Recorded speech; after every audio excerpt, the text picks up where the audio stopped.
Graça e paz, querido irmão, querida irmã, Deus abençoe sua vida, Deus abençoe sua casa, sua família, em nome de Jesus.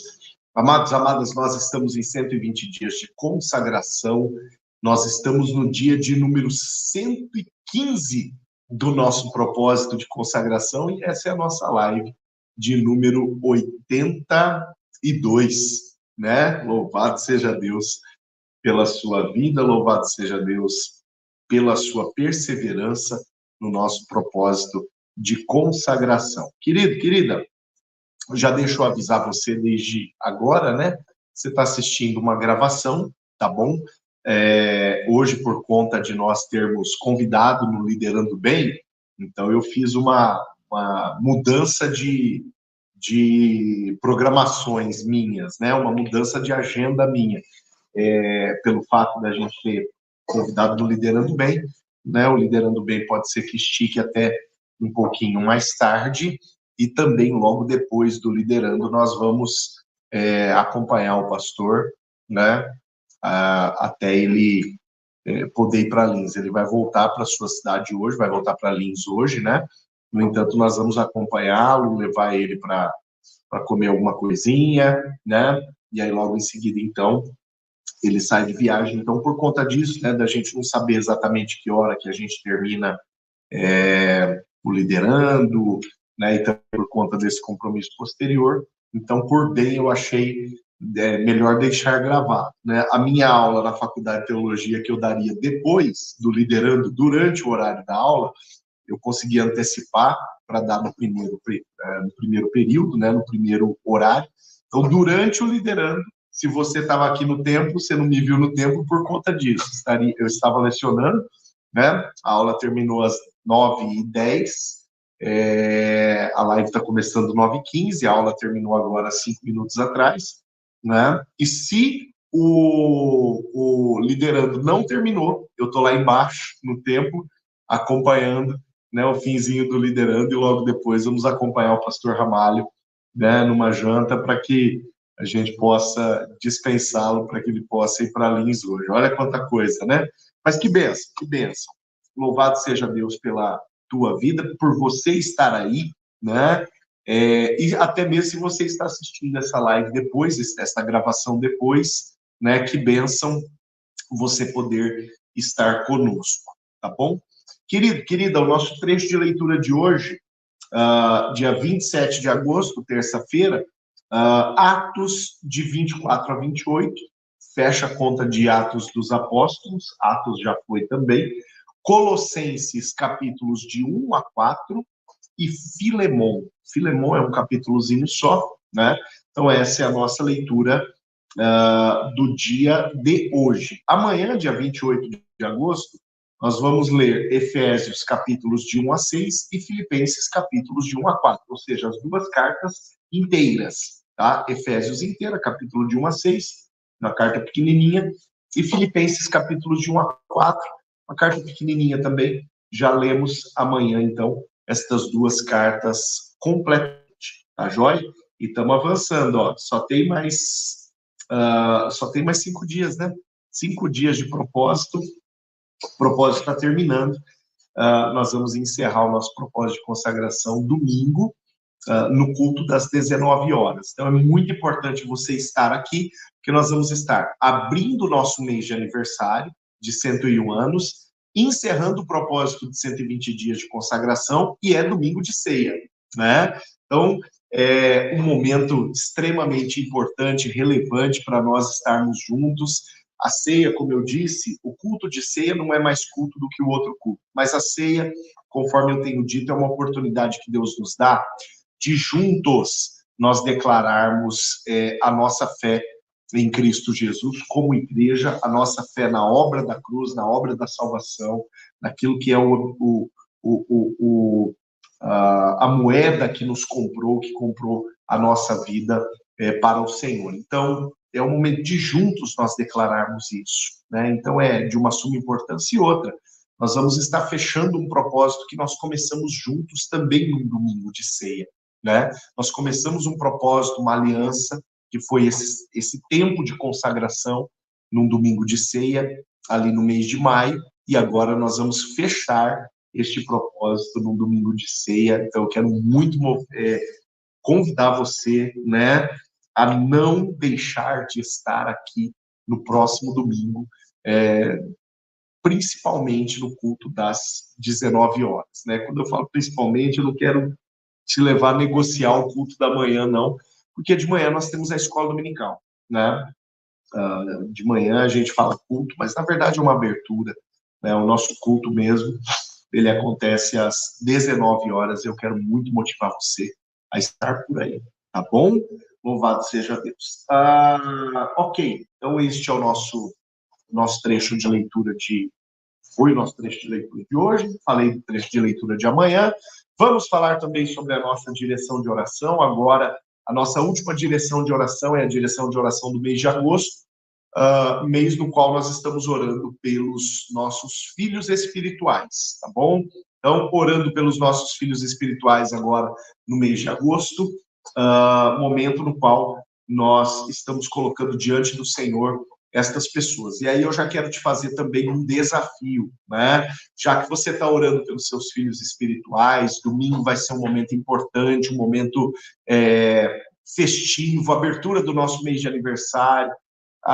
Que oportunidade boa para você trazer, para você convidar, né, os teus filhos espirituais para estarem aqui, né? Domingo você recebeu uma palavra extremamente relevante. Se você não esteve aqui no domingo, querido, né? Domingo esfriou bastante, foi o primeiro dia dessa onda de frio, né? E sempre que aparece aí primeiro dia, a turma dá uma sumida, né? Então, se de repente você não esteve aqui no domingo, assiste o culto de domingo, né?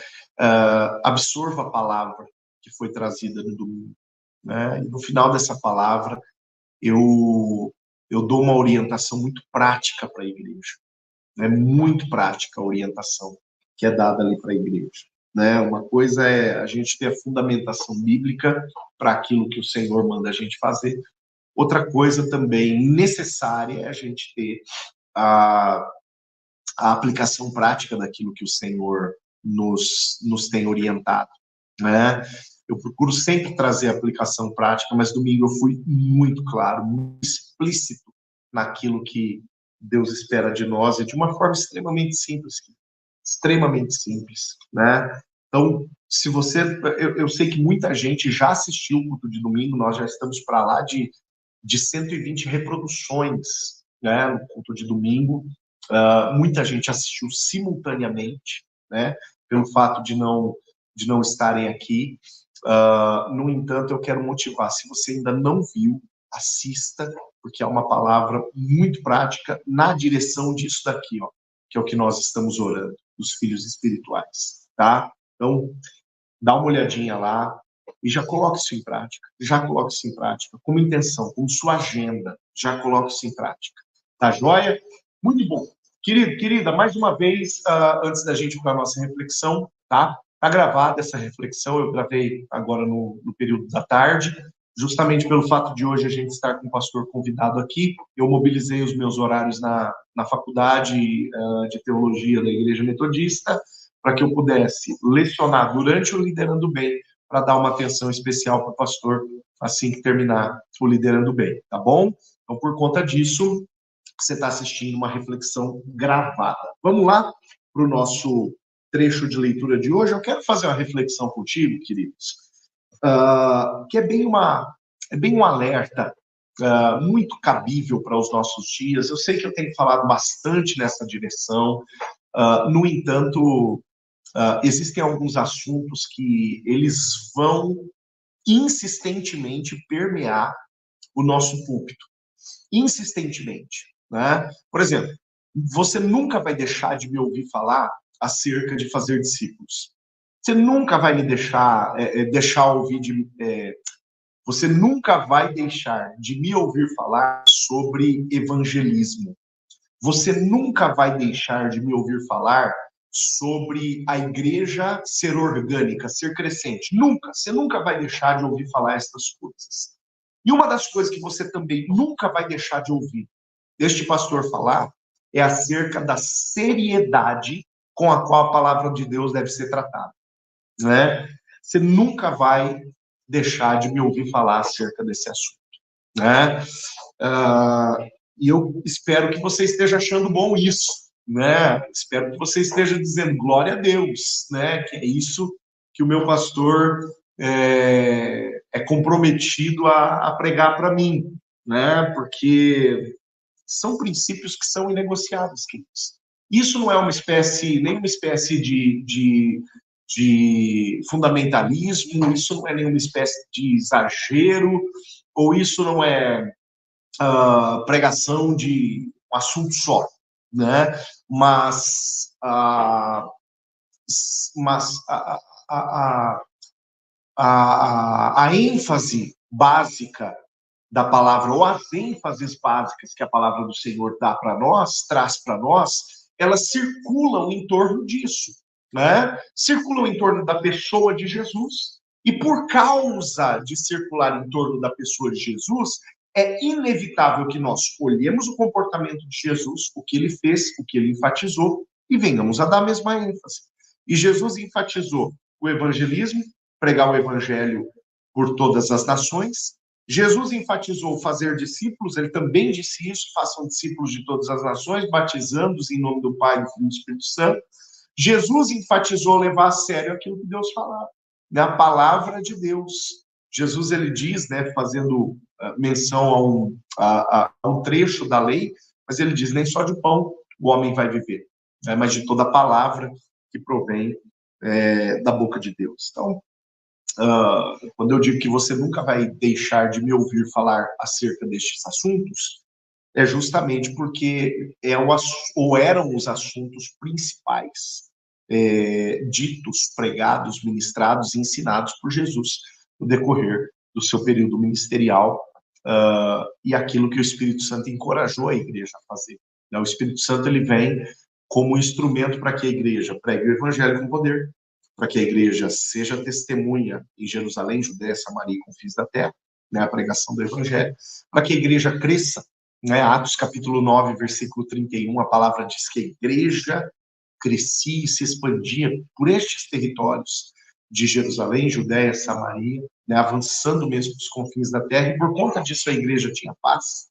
A paz da igreja está associada, a paz dos discípulos está associada ao cumprimento da obra missionária, por incrível que pareça, né? A paz dos discípulos está em não serem abalados, chacoalhados pelo mundo, mas se deixarem ser abalados e chacoalhados pelo Senhor, né? Aí você escolhe quem vai te chacoalhar, né? Se vai ser o mundo, né, te sacudindo com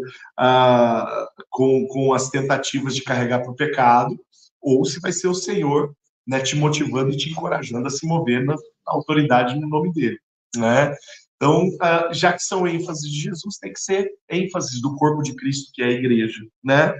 E a palavra que eu quero trazer hoje, ela vai nesta última direção que eu mencionei para você, acerca de levarmos a sério a palavra de Deus, acerca de levarmos a sério aquilo que Deus fala. Colossenses capítulo 2, encontre aí, por favor, o versículo de número 8. Colossenses capítulo 2, versículo 8, para que a gente possa refletir sobre aquilo que eu gostaria de chamar de armadilhas religiosas, ok? Armadilhas religiosas, Colossenses capítulo 2, versículo 8. Diz assim a palavra do Senhor: tende cuidado para que ninguém vos faça presa sua. Presta atenção agora, ó. Primeiro, por meio de filosofias e vãs sutilezas. Segundo a tradição dos homens. E terceiro, segundo os rudimentos do mundo e não segundo a Cristo. Tá? Tem 3 informações importantes aqui, que quando Paulo escreve aos Colossenses, ele adverte, ele orienta os Colossenses naquilo que diz respeito a esta ordem, a este imperativo, né, a esta admoestação acerca de um cuidado que deve ser tomado por parte dos crentes de Colossos. Paulo diz: cuidado para que ninguém vos faça presa, né? Paulo está dizendo assim, ó, cuidado para vocês não se tornarem prisioneiros de algo, para vocês não se tornarem acorrentados a algo, tá? Então, olha só, querido, querida, os 3 elementos que Paulo identifica aqui são aqueles que eu estou apelidando, que eu estou chamando de armadilhas religiosas. A grande advertência, como um ponto de partida daquilo que a gente tem que conversar nesta noite, é a seguinte: existem pessoas, existem discípulas de Cristo, que são honestos no seu desejo de adorar a Deus, mas que são acorrentados a um padrão de vida cristã que, na verdade, não é um padrão de adoração a Deus. Deixa eu explicar melhor para você. O censo de 2010, censo brasileiro de 2010, diz que 70% da população brasileira se declara cristã, né? Se declara, eu ia falar praticante, mas não é praticante, não. Se declara simpatizante, esse termo é melhor, né? De alguma religião de matriz cristã. Seja de tradição protestante, né? Os evangélicos, e dentro dos evangélicos, os mais diversos segmentos, né? Os históricos, os pentecostais, os neopentecostais, as comunidades, né?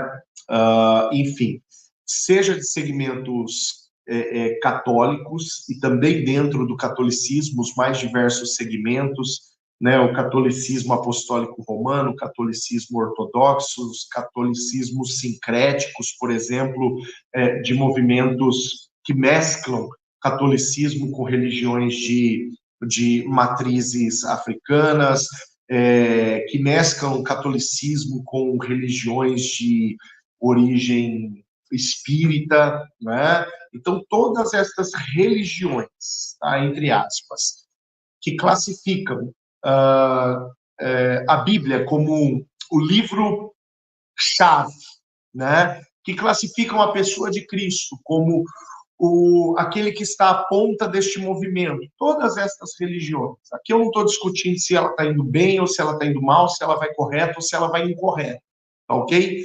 Mas todas estas religiões que classificam Jesus como o homem que deu início a esta manifestação religiosa, ou aquilo que esta manifestação religiosa é uma das vertentes.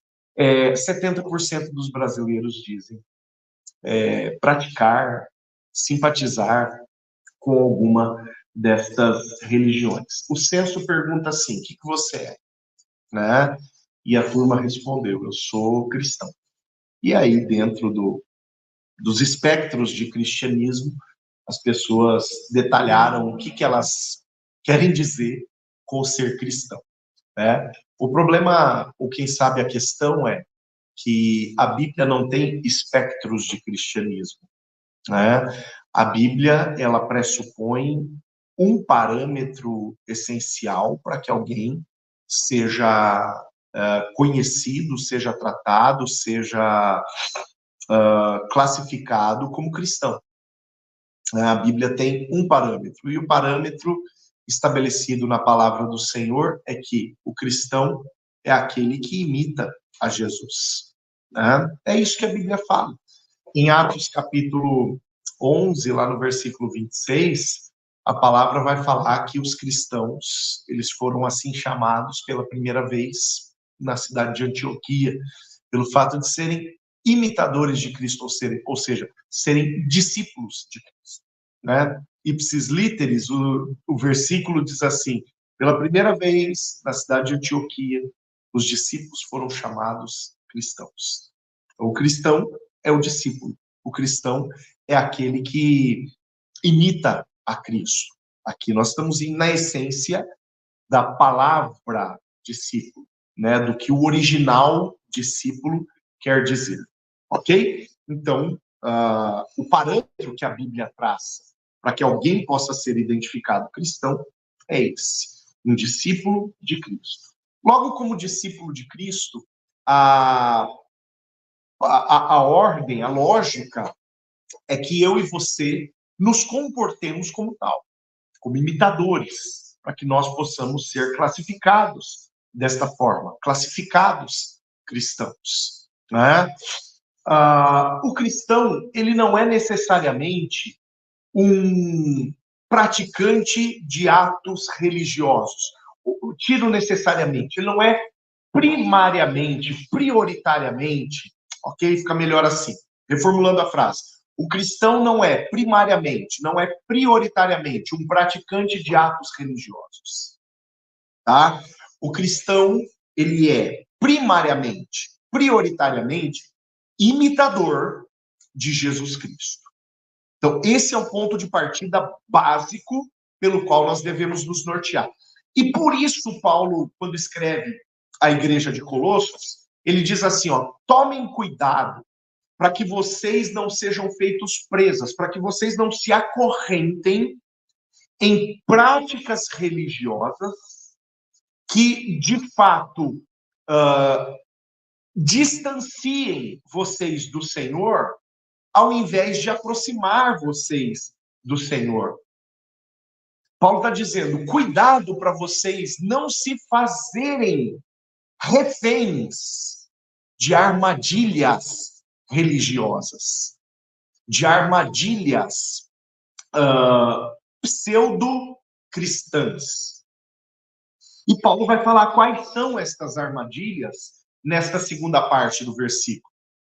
Quando ele diz assim, ó, por meio de filosofias e vãs sutilezas. Primeira armadilha que Paulo está falando aqui, ela toca em pensamentos, teologias. Quando ele fala filosofias e vãs sutilezas, ele está falando assim, ó, de cadeias de pensamentos, de cadeias de formação de ideias que são sutis de forma vã, que são sutis, né? Ou seja, são convincentes, mas na verdade são vãs, são vazias. Então entenda o que Paulo quer dizer com filosofias e vãs sutilezas. Filosofias, filosofia, conhecimento, amizade com o conhecimento, amigos do conhecimento, tá? A separação dessas duas palavras gregas, filos e sofia.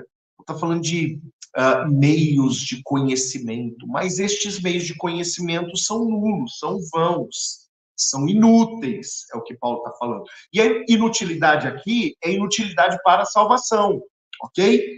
Então, inúteis para a salvação. Pensamentos, por mais convincentes que eles pareçam, porque Paulo chama de sutis, ele fala que são vãs sutilezas, por mais convincentes que pareçam, mas que são inúteis para a salvação.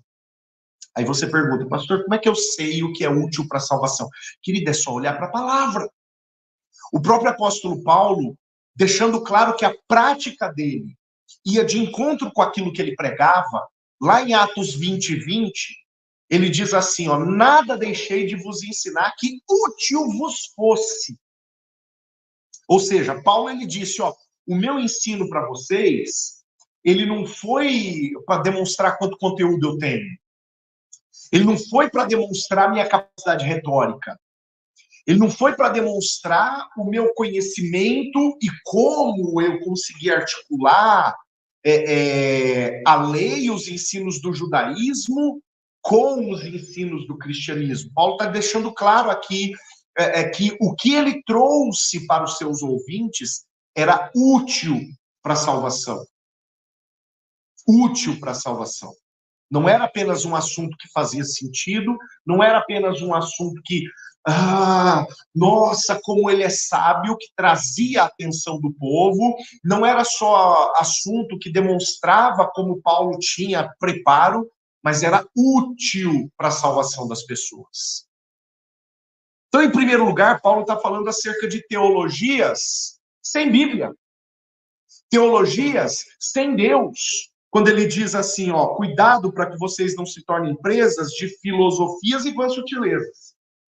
Ele está falando acerca de teologias sem Deus, de teologias sem trono para Deus se assentar, de teologias sem sacrifício de Cristo, E sem a causa do sacrifício de Cristo, que é o meu pecado, porque falar do sacrifício vai falar de pecado.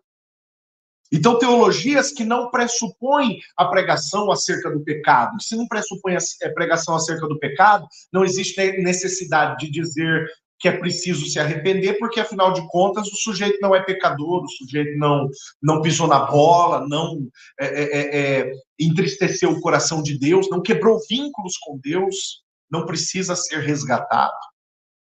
Entende? Hoje a gente vê tanta teologia que não ressalta o arrependimento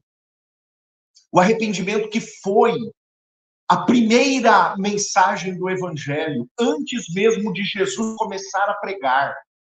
João Batista já pregava, diz a palavra, apontando para Jesus, preparando o caminho de Jesus, mas João Batista já pregava dizendo: arrependei-vos porque é chegado o reino dos céus. A primeira mensagem do Evangelho é a mensagem do arrependimento. E nós somos cercados nos dias de hoje por filosofias e vãs sutilezas que tentam pregar um Cristo sem o efeito da obra de Cristo na humanidade. Qual deve ser o efeito da obra de Cristo na humanidade? Arrependimento. Quando eu falo obra de Cristo, estou falando da cruz do Calvário. O efeito da cruz na minha vida deve ser arrependimento. Ah, pastor, o efeito da cruz não deve ser arrependimento, não. Ele deve ser salvação. Ah, tá. Então, sem arrependimento, eu alcanço salvação? Não é uma pergunta relevante? Será que alguém alcança salvação sem o arrependimento das más obras? Será que alguém alcança salvação sem que haja perdão? O apóstolo Paulo, ele diz assim, Romanos capítulo 8, versículo 1, já não há mais condenação para aqueles que estão em Cristo Jesus e que andam segundo o seu propósito. Já não há mais condenação para aqueles que estão em Cristo Jesus. Sabe o que é o estar em Cristo Jesus? O próprio apóstolo Paulo explica. Quando ele escreve aos Gálatas, no capítulo 2, ele diz assim, eu já estou crucificado com Cristo. E agora já não sou eu que vivo, mas é Cristo que vive em mim. Paulo está falando, querido, querida, que a condição de estar em Cristo, ela é obrigatoriamente uma condição de transição de princípios, de comportamentos, de valores. Quando ele, que era um bom judeu, fala, já não sou eu que vivo, ele está dizendo, já não é o Paulo judeu que vive. Já não é o Paulo que aprendeu aos pés de Gamaliel que vive. Já não é o Paulo instruído, respeitado pelos sacerdotes que vive. Mas é Cristo que vive em mim. Paulo deixa claro que o comportamento dele mudou, foi transformado, porque princípios foram transformados e houve uma substituição. Isso é arrependimento, querido. Isso é mudança. É o arrependimento das obras mortas. Você quer ver o próprio apóstolo Paulo escrevendo? Nós terminamos de ler Romanos. Acabamos de ler Romanos ontem, 26 de agosto. Nós terminamos de ler Romanos. E Paulo, na carta aos Romanos, ele vai chamar a lei, a pedra cuja lei está escrita, aquela lei que Moisés recebeu do Senhor no monte. Paulo vai chamar aquilo lá de letra morta. Paulo vai chamar aquilo lá de lei de morte. E Paulo vai dizer, porque o que dá vida é o Espírito. Porque o que proporciona vida é o Espírito. O Espírito liberado pelo próprio Jesus Cristo, quando Jesus sobe aos céus e diz, agora convém que eu suba para que o Consolador venha. Paulo escreve aos Romanos falando acerca dessa diferença, querido, do ato religioso, de uma mera filosofia e de uma sutileza vã, como armadilhas perigosíssimas, mas de cunho religioso. Entende? Legalismos, mensagens cujo Cristo não é o centro, mensagens cujo trono não está para Deus, mas está para o homem, mensagens antropocêntricas. E por falar em mensagens antropocêntricas, é só você continuar a leitura, você vai ver a segunda advertência que Paulo dá. Paulo, ele diz assim, ó, segundo a tradição dos homens. Continuando aqui, ó, né? Vamos ler desde o começo do versículo. Tende cuidado para que ninguém vos faça presa sua. Se você chegou depois, ó, Colossenses capítulo 2, versículo 8, tá? Tende cuidado para que ninguém vos faça presa sua. Falamos agora, ó, por meio de filosofia.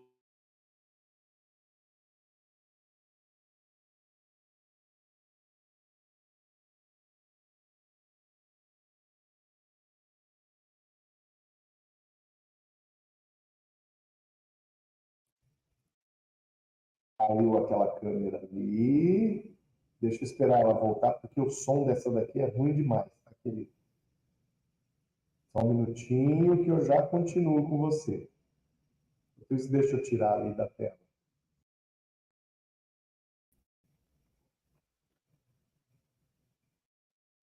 Não, não voltou não. Então tá, deixa eu continuar por aqui, enquanto a minha outra câmera volta ali, tá, queridos?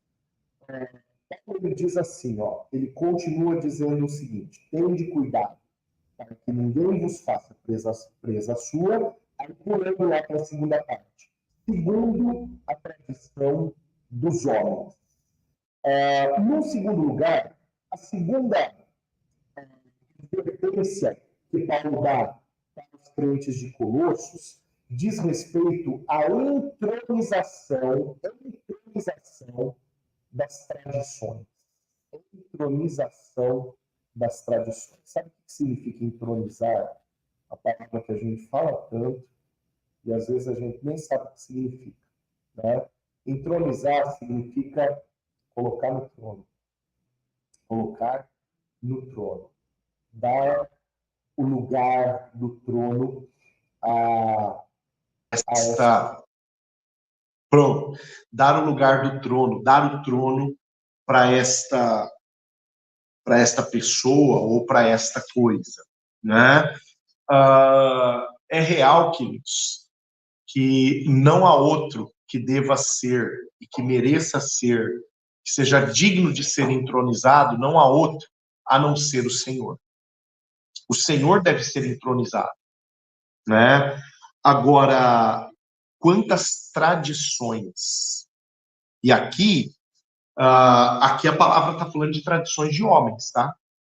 Tradições de homens. Em outras ocasiões na palavra do Senhor, a palavra tradição, ela vai voltar-se para a tradição profética, ela vai voltar-se para a lei, em outros momentos, sim. Aqui Paulo está sendo muito, muito, muito cirúrgico e pontual em falar de que tradição ele está falando. E ele está falando a tradição dos homens. Paulo está falando, queridos, acerca de quando a tradição assume o trono no lugar de Deus. Quando aquilo que homens criaram, pessoas criaram, assume o trono no lugar de Deus.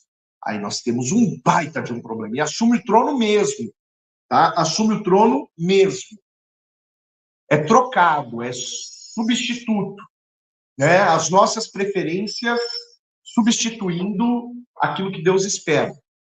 E se o assunto do versículo 8 é a forma de manifestação religiosa, então a gente pode pensar em tradição cultica, a gente pode pensar em tradição teológica, a gente pode pensar em tradição musical, a gente pode pensar em tradição local, de igreja local, né? Eu me lembro que, numa determinada ocasião, passando por uma igreja por aí, né? Vou contar um milagre, mas não é milagre, não. Vou contar desgraça, mas não vou contar, né? Quem que foi que me contou um trem desse, que me falou uma coisa dessa. Mas eu me lembro que alguém disse assim, mas pastor, no metodismo é assim. Daí eu me lembro que eu estava muito afiado na época, dando aula de história do metodismo, inclusive, né? História do metodismo não, né? Mas história do cristianismo medieval e contemporâneo. Então pega ali o período, né, da Igreja Metodista, do início do movimento metodista, na verdade.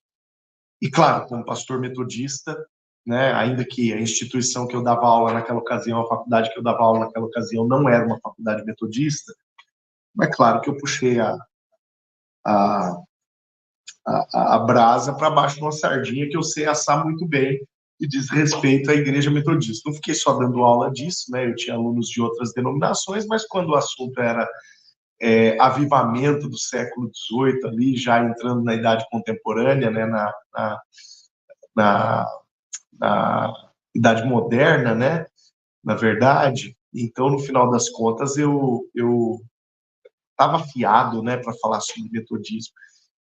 Me disseram, não, mas pastor, o metodismo sempre foi assim. Eu disse, que metodismo? De que metodismo você está me falando? Né? Porque o metodismo histórico, bíblico, avivalista, o metodismo que nasceu em um movimento de avivamento, em um movimento de discipulado de pessoas, em um movimento crescente, em um momento fértil, em um movimento fértil, um movimento de laicato forte, não é desse metodista que você está, desse metodismo que você está me falando, não, né? Você deve estar me falando do metodismo local, né? Da tradição local, do costume local, daquilo que sempre foi feito no local e sempre ou nunca deu os efeitos de conversões, arrependimento, quebrantamento, crescimento, como o metodismo de fato histórico. E aquela pessoa começou a refletir e falou, eu não tinha pensado nisso. Eu disse, pois é.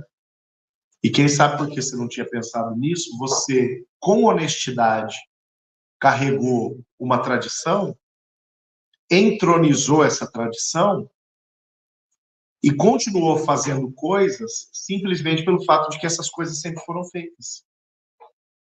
Sem parar para refletir se na palavra do Senhor é isso que é ordenado, sem parar para refletir se o sopro de Deus hoje é esse, sem parar para refletir se a vontade de Deus para a igreja estava sendo alcançada ou atrasada pelo simples fato de que tradições de homens foram sendo alimentadas no decurso do tempo em nome do sempre foi feito assim, então sempre deverá ser feito assim.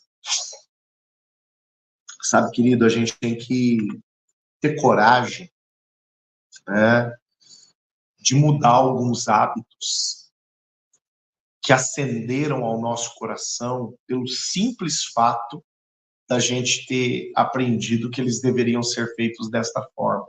Se estes hábitos, se confrontados com a palavra, por mais sadios que eles pareçam, por mais religiosamente saudáveis que eles pareçam, se estes hábitos não são respaldados pela palavra, nós temos que ter a ousadia, a coragem de sacrificá-los de uma vez por todas. Se a tua direção de oração não é respaldada pela palavra, sacrifica esta direção de oração. Se a tua prática religiosa não é respaldada pela palavra, sacrifica esta prática e volta para a palavra. Volta para a palavra, volta para a Bíblia. Que a Bíblia fala, a palavra fala aquilo que eu e você devemos ser e fazer. Qual deve ser a nossa ênfase? Qual deve ser o objetivo do nosso coração? Qual deve ser o propósito da nossa vida? Qual deve ser a forma com a qual nós lidamos com aquilo que o Senhor estabelece para que a gente cumpra? Paulo está chamando de cadeia aqui, ó. Tende cuidado para que ninguém vos faça presa sua. Aí lá na segunda parte do versículo, segundo a tradição dos homens. Sacrifique tradições que são algemas ao teu crescimento. Sacrifique tradições que são algemas ao desenvolvimento do teu dom. Sacrifique tradições que são algemas para que você não ganhe o pecador, para que você não pregue para o perdido. Sacrifique essas tradições, elas estão te matando. Te matando. Elas estão acabando com você e, às vezes, acabando com pessoas dentro da igreja. Estou dentro da igreja, mas estou cada vez caminhando para mais longe de Deus. Por quê? Porque tradições estão matando pessoas. As tradições estão me matando. Se eu não permito que a minha fé seja baseada na palavra e sacrifique tradições de homens. Aqui eu não estou falando para a gente jogar a história de igreja fora. Aqui eu não estou falando para a gente jogar o passado da igreja fora. Nós nascemos em um movimento avivalista e essa história ela precisa continuar pegando fogo na vida da igreja. Nós nascemos em um movimento de discipulado e isso precisa continuar pegando fogo na vida da igreja. Nós nascemos em um movimento expansivo de crescimento e isso precisa continuar pegando fogo na vida da igreja. Mas, pastor, por que então tem tradições que eu jogo fora? Por que tem tradições que eu cultivo? Porque todas essas que eu estou te falando, avivamento, discipulado, crescimento, pregação do evangelho, expansão, tudo isso é bíblico. Tudo isso é amparado na palavra de Deus, ou não? Tudo isso é amparado na palavra.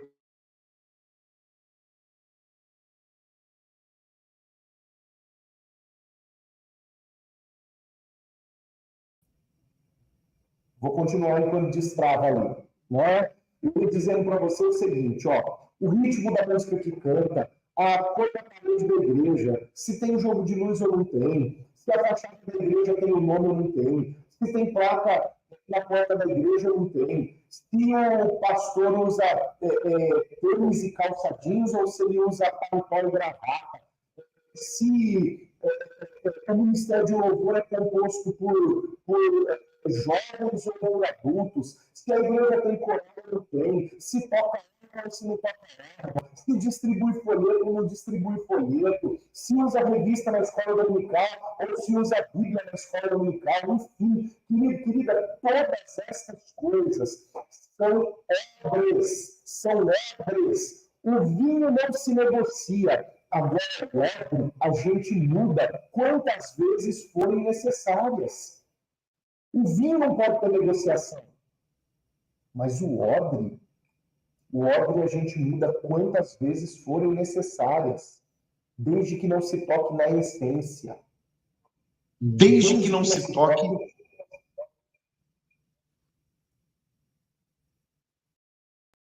É esse daqui. Desde que não se toque na essência. O odre muda. O vinho não. Então, existem tradições que, por terem amparo, por nascerem na palavra do Senhor, essas não se negociam. Essas não se negociam. Agora, tem algumas tradições que só servem para isso que Paulo está dizendo. Tende cuidado para que ninguém vos faça presa. Tem tradições que só servem para fazer pessoas presas, cadeias, se tornam cadeias, distrações religiosas que se tornam cadeias religiosas, que não têm amparo bíblico, que não têm amparo na palavra. Ah, mas é bonito. Não tem amparo na palavra. Ah, mas sempre foi feito desse jeito. Não tem amparo na palavra, mas a maioria gosta que seja assim. Não tem amparo na palavra, mas se mudar descaracteriza aquilo que a gente sabe ser e fazer. Dá para ver, querido?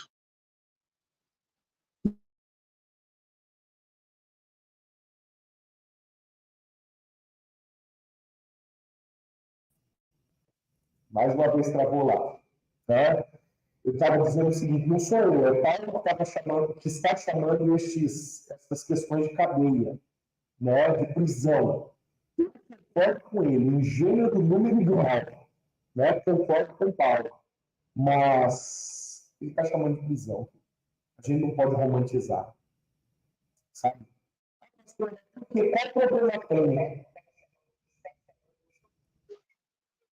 né? Qual problema tem, pastor, em fazer algo que seja bonito, né? Ainda que não tenha amparo bíblico? Querido, eu concordo que existe muita coisa bonita que não tem amparo bíblico. Mas enquanto eu me ocupo com estas coisas e entronizo, coloco estas coisas no trono, aquilo que de fato eu devo fazer tá travado, tá parado, né? Aquilo que de fato eu tenho que fazer não está sendo feito. Então, de repente, fazer aquilo que é bonito acaba não sendo uma opção, não porque a gente não gosta de coisas bonitas, mas é porque a gente tem coisas mais importantes a serem feitas. Dá para perceber? Não cabe, querido. Não cabe, por exemplo, um culto.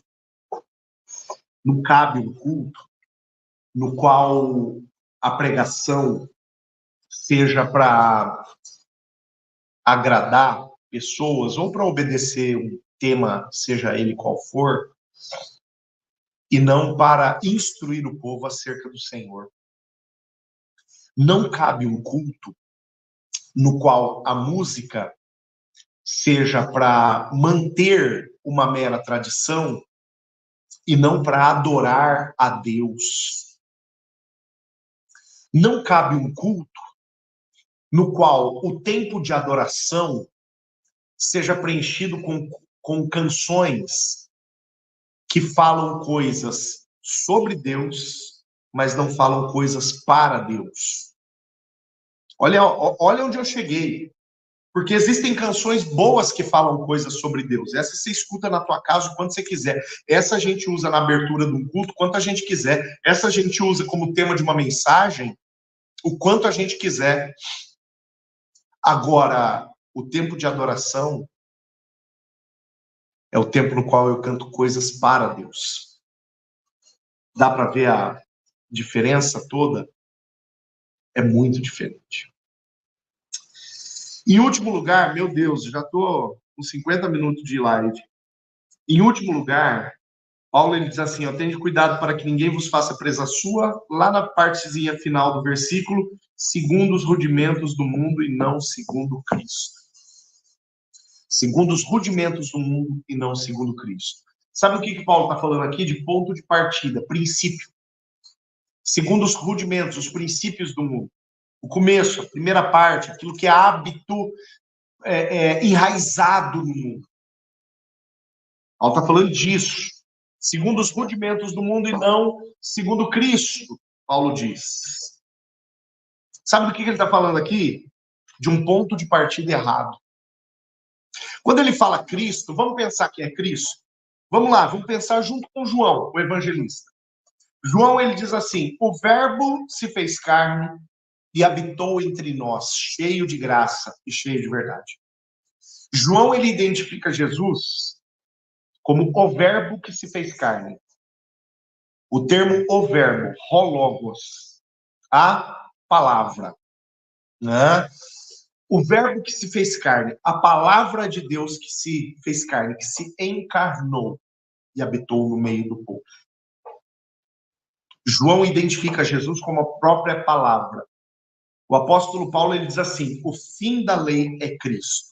Não fim no sentido de pronto, aqui a lei acabou e a partir de Cristo a coisa virou o que Cristo quis fazer. Não, não, não. Cristo mesmo, no Sermão do Monte, falou: eu não vim revogar a lei nem os profetas, mas vim fazê-los cumprir. Então, o fim da lei é Cristo, quer dizer a finalidade da lei. É o objetivo máximo da lei. O cumprimento da lei completo está na pessoa de Cristo. Por quê? Porque Cristo é a própria lei. Cristo é a própria palavra. Né? Não à toa ele vim fazer cumprir. Estou aqui, ó. Eu estou aqui. O próprio cumprimento da palavra está aqui. Jesus, ele diz isso no Sermão do Monte. Eu vim fazer cumprir a palavra. Né?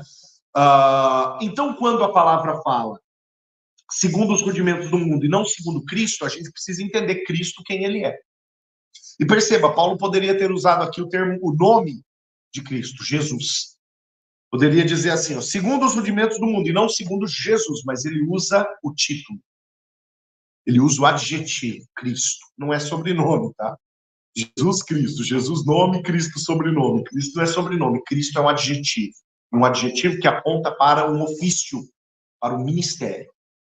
Cristo, o ungido, escolhido para, o enviado para uma obra específica. O levantado para uma obra específica. O ungido para uma obra específica. O significado de Cristo é esse. Ok? Então, Paulo está falando do ministério de Cristo. E o ministério de Cristo é a revelação da palavra. O verbo se fez carne. Ok? Então, ó, segundo os rudimentos do mundo, o que impera no mundo e o que imperava na pessoa de Jesus. O que impera no Cristo. Paulo está falando que o teu princípio, o teu ponto de partida, aquilo que determina sobre os teus pensamentos, aquilo que determina sobre os teus sentimentos, aquilo que determina sobre a tua forma de caminhar, não pode partir dos princípios do mundo. É disso que Paulo está falando. É a isso que Paulo está se referindo quando ele fala, ou quando ele faz essa comparação entre duas vertentes de rudimentos, de ponto de partida. Né? Os rudimentos de Cristo ou os rudimentos do mundo. Em suma, os rudimentos daquilo que rege sobre este mundo ou os rudimentos da palavra. Paulo está dizendo que eu não posso me tornar escravo, preso, acorrentado aos rudimentos desse mundo. Eu preciso me manter aliado e aliançado aos princípios da palavra. Percebe que em todos os momentos, por mais que as recomendações sejam várias, né, diz respeito à teologia, lá na primeira parte, né, ninguém vos faça presa sua por meio de filosofias e vãs sutilezas. Então, diz respeito à cosmovisão teológica. Num segundo momento, tradição. Paulo fala, ninguém vos faça presa, segundo a tradição dos homens. E num terceiro momento, segundo rudimentos, diz respeito a princípio, ponto de partida, aquilo que vai determinar o teu caráter, a tua forma de pensar, a tua forma de lidar, a tua forma de agir. Você percebe que, por mais que todos os três assuntos, cujos quais Paulo trata de alguma armadilha religiosa, todos eles, embora sejam distintos, todos eles circulam em torno de um eixo que é a palavra como eixo comum dessas três advertências. Para mim fica uma orientação muito clara aqui, querido. Os crentes, os servos do Senhor, precisam não apenas desejar mais a palavra, não apenas ler mais a palavra, mas, sobretudo, querer cumprir e querer que se cumpra mais a palavra ao nosso redor e através da nossa própria vida. Porque à medida que nós vamos nos aproximando da palavra, nós vamos nos distanciando de armadilhas perigosas, ainda que sejam armadilhas religiosas.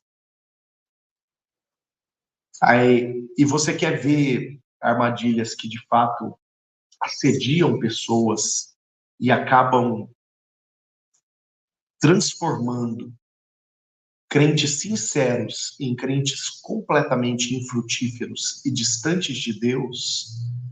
são estas tais armadilhas religiosas, querido. Armadilhas que se concentram em trabalhar alguma espécie de autossatisfação mediante uma prática religiosa de afirmações pessoais, em troca, em substituição àquilo que a palavra legitimamente requer de nós, a nossa fidelidade. Nós já lemos 1 Coríntios, no capítulo 4, se não me engano, quando a palavra diz: requer-se, pois, dos dispenseiros de Deus, que estes sejam encontrados fiéis. Nós até refletimos sobre esse texto aqui na live dos 120 dias de consagração. Requer-se dos dispenseiros, que estes sejam encontrados fiéis. Qual o parâmetro de fidelidade? O parâmetro de fidelidade é a nossa seriedade em palavra de Deus. Amém? Glória a Deus. Guarde essa palavra, seja a palavra de vida para você, palavra de restauração e de derramar de Deus sobre a tua vida. Amém? Vamos orar, o nosso tema de oração é esse. No mês de agosto, nós estamos orando pelos nossos filhos espirituais. Enquanto a gente termina, enquanto a gente caminha para o momento de oração, eu lembro você que você está assistindo uma reflexão gravada, tá? Eu não estou ao vivo hoje, é gravado, vai permanecer aqui no canal, para outros irmãos e irmãs que porventura queiram assistir em outro momento. No entanto, você que está assistindo agora, a partir das 21h15, já está quase dando 22h15, né? Você está assistindo uma reflexão gravada, tá certo? Porque hoje nós tivemos pastor convidado na nossa igreja, então por conta disso, terminando o Liderando Bem, eu fui dar uma atenção ao pastor, acolhê-lo, recebê-lo, tá joia? Então por isso você está assistindo a reflexão gravada, tá bom? Vamos orar, queridos. Meu Deus, obrigado, Pai, pela tua palavra, nós te louvamos, nós te agradecemos, pelo quanto o Senhor se preocupa em nos instruir para que sejamos não apenas frutíferos, mas frutíferos de uma forma correta. Não venhamos a fazer discípulos, ó Pai, numa direção equivocada, em uma direção errada, em uma direção perigosa. Mas, Senhor, venhamos a frutificar, gerar filhos espirituais que, de fato, sejam discípulos de excelência, assim como nós queremos ser. Tua bênção seja sobre a vida do teu filho e da tua filha, de modo, Pai, que esse teu servo, essa tua serva que acompanham esta transmissão ou que vão assistir em algum outro momento, possa discernir a tua palavra, absorvê-la. Meu Pai, tendo absorvido, tendo discernido, teu filho, a tua filha, Senhor, possa praticar aquilo que pela tua palavra nos é ensinado e inspirado. Que haja graça, Senhor, esta compreensão por parte do teu servo e da tua serva.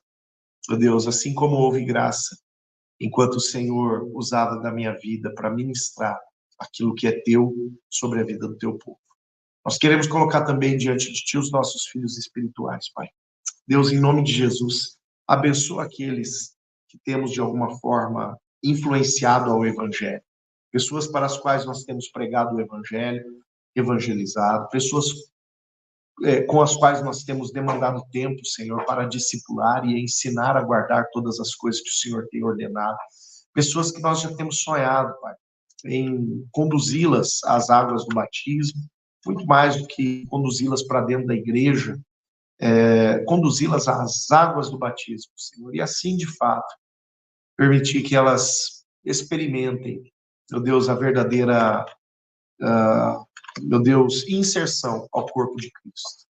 E assim, sim, Pai, tenhamos pessoas firmes na caminhada de fé dentro da igreja junto conosco. Que o Senhor plante esse sonho no coração do teu filho, no coração da tua filha. E dê-nos filhos espirituais, Pai, para que a gente possa, de fato, meu Deus, conduzi-los ao centro da tua vontade. Tua bênção seja sobre cada irmão, cada irmã que acompanham esta transmissão, em nome de Jesus. Amém. Amém. Louvado seja Deus. Querido, querida, Deus abençoe a sua vida, Deus abençoe a sua casa, a sua família. Eu quero lembrar você que amanhã, às 21 horas, nós estaremos juntos novamente na nossa live de número 83, é isso? 83, a nossa live. Bênção de Deus. Louvado seja o nome do Senhor. Amém? Que Deus te abençoe, que Deus te dê uma noite abençoada e uma quarta-feira abençoada em nome de Jesus. Grande abraço, boa noite para você, querido.